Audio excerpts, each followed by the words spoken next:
Guys, it's Sophie. I have an LU match here against a YouTuber who goes by the name of LokiMan42.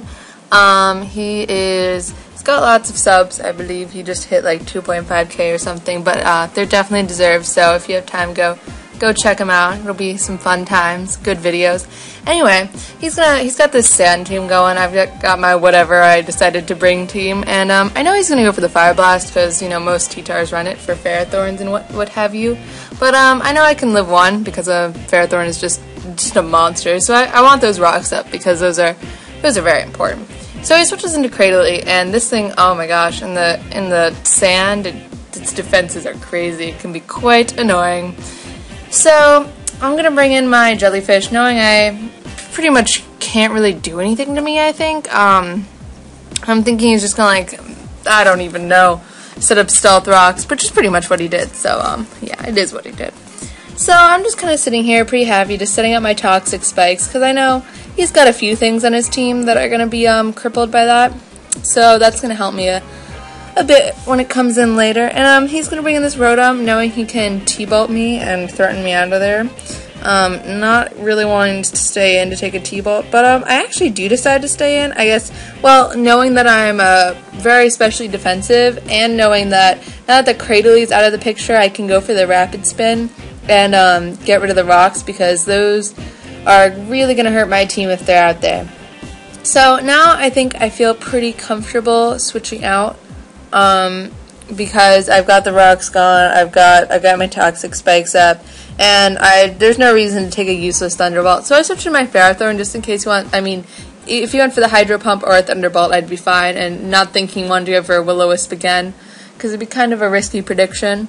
And he goes into this T-Tar, which I'm gonna protect first turn. I mean, I know he has a Fire Blast, obviously, but kind of just toxic stalling him a bit. That's where the toxic spikes kind of come into play, and I get some lefties recovery as well, so that's going to help me a little bit later. So I'm going to switch in now into my Rotom to take the Fire Blast. I could have stayed in, predicting him to maybe switch up his moves now that I protected, but that's also a bit too risky against Ferrothorn, Especially these days, most people tend to just kind of spam fire moves against Ferrothorns in situations like this.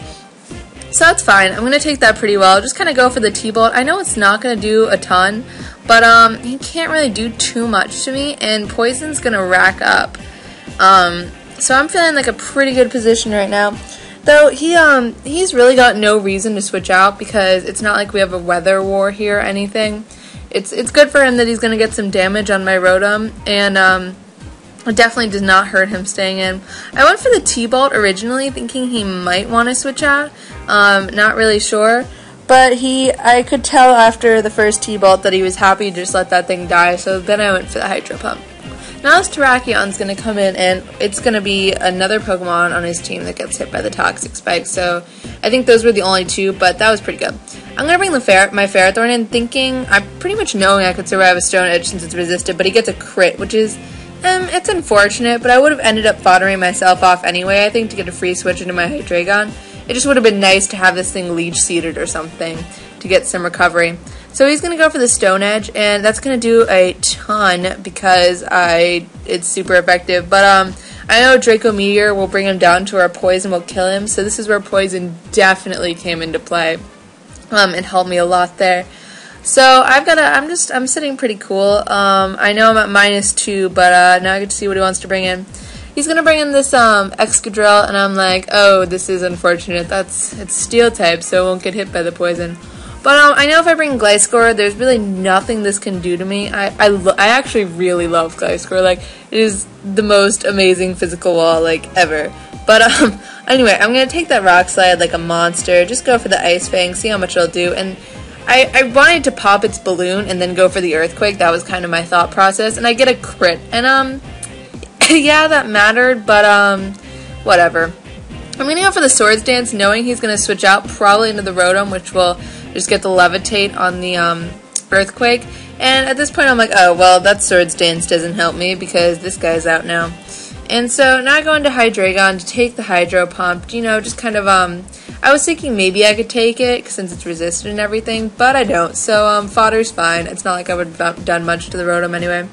So now I go into Darmanitan, knowing I can outspeed and kill that thing. But he's going to switch out into his physical wall, and I'm just going to go for the U-turn, thinking he'd want to switch out, not thinking he's going to want to stay in with a Rotom at that much health against a speedy Darmanitan. So now I'm going to go into my own Rotom. It's kind of unfortunate there that I revealed that I had Life Orb, because that's just going to give him a little more information about my entire team, but you know, whatever. You gotta do what you gotta do. I'm going to go for the Hydro Pump right off the bat, you know, kind of be aggressive with this Gliscor, because I kind of scared of it, honestly. Gliscor scares me. That's why I always have it on my OE teams. And he switches into Cradily, and here, oh, this was like the best play of the match. I knew he was going to switch into Cradily, so I just switched into Darmanitan there to be able to really threaten it with the Flare Blitz, and I was quite happy with that.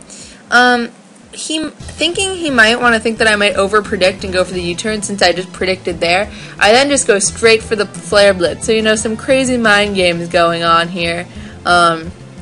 Pretty fun stuff. And it doesn't kill him, and I was like, oh, that is so frustrating. You get to crit with Ancient Power, so I guess that's the second crit of the game. Not really sure if that mattered. Yeah, not sure. And he's going to be brought into the part where he lives poison, and I know I could just kill him off with an Ice Beam, but it's really unfortunate because he's going to have switch priority instead of a blind switch, which I would have much preferred a blind switch, because now he's able to just bring in this Rotom. One thing that is good, though, is this Rotom is definitely being hit hard by rocks, and especially here, he goes for the Volt Switch, revealing that's his only electric move, and I lived that like a specially defensive monster, and he's going to have to get hit by those rocks again. So he brings in Excadrill, and the Ice Beam was kind of a misclick, not even gonna lie. I did not predict anything to come in. I meant to switch out, knowing that he would go for some sort of electric type move right off the bat, but at least I got some damage in on this thing. And I bring in Gliscor, knowing he's gonna want to do whatever he's gonna do. I'm not really sure why I switched into Rotom there. Kind of confusion face right now. I know I just said I know he's going to do whatever he's going to do. That was a bit silly. But I knew I could survive another Rock Slide and get the Hydro Pump off on this thing. Which I'm still not really sure why I switched into Gliscor to start off with. Oh well. So I guess I expected to threaten him out, bring him out into his own Rotom. I don't know. Whatever. So he's going to go for the Volt Switch, kill me off. And now he's going to have to switch into his Gliscor, which is like, okay, you know, this is fine. Gliscor versus Gliscor, let's go. And this is the biggest misplay of the match. I was actually on Skype with someone. I was like, you know what, I'm just going to go straight for the Ice Fang. And they were like, Sophie, Gliscor is like a bulky motherfucker. Why would you do that? You should have just gone straight for the Swords Dance, because it's going to, we're going to figure out in a second that I actually outspeed this every turn. So now I'm one Swords Dance behind, and I'm like, ooh, my only chance is if I can go for one Swords Dance, maybe get a crit, why did I just say a freeze? He's poison, I'm a dummy. Whatever. But I was so mad at myself at this point, because if I had gone for two Swords Dances, I might have been able to live one of his Ice Fangs and then been able to kill him. And then at +4, an Ice Fang, I think, still would have killed his Rotom after Rock. So that was just, that was so frustrating.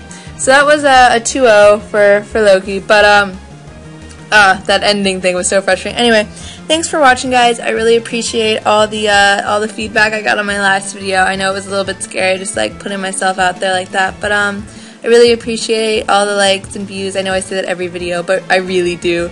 Thanks, guys. Bye.